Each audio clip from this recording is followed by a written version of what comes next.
Today's tip comes from a surprising place. Not a boardroom or a book, but a baseball field. If you've seen Field of Dreams, you'll remember the scene.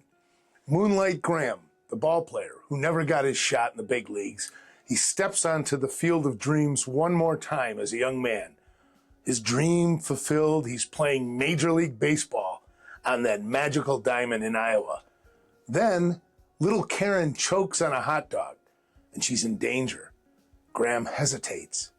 He looks at the line between the field and real life, and he steps over, knowing he can't go back. But he doesn't hesitate. He crosses the line and saves the child and lets go of the dream. What's the lesson? Sometimes we're called to choose the path we were meant to take, not the one we dreamed of. And here's what's most important. The path we were meant for is usually the one that serves others, not ourselves.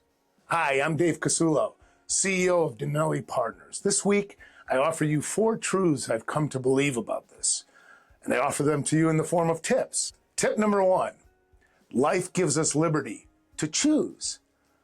You're free to choose your path, but you're not free from the consequences of your choice. Real peace only comes when you align your life with your deeper sense of purpose.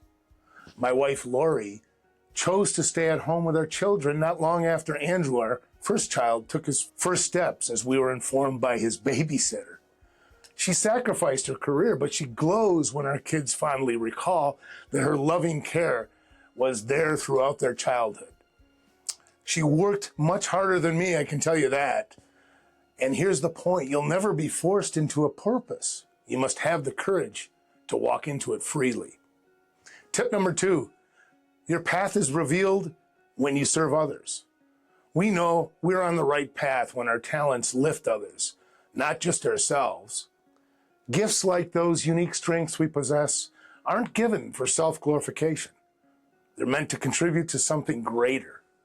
Katie Drake is our director of operations. When her career took a turn, she searched her soul, not the internet. And she realized that her calling was to serve others while she was using her business development talents. And then our paths crossed and the rest is history.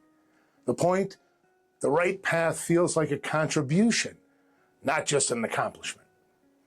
Tip number 3, dreams can be imposters. Not all dreams are sacred. Some are just ego in disguise. Chasing the wrong dream can pull us away from our calling. Moonlight Graham's big league dream was real, but it wasn't eternal. His deeper purpose was healing babies, not hitting baseballs. Dreams worth keeping are the ones that serve a greater good. And finally, tip number 4, awakening happens when we let go of control. You gain clarity when you stop forcing outcomes and you start listening to what life is telling you. The moment we stop striving and we start aligning, our true path becomes clear.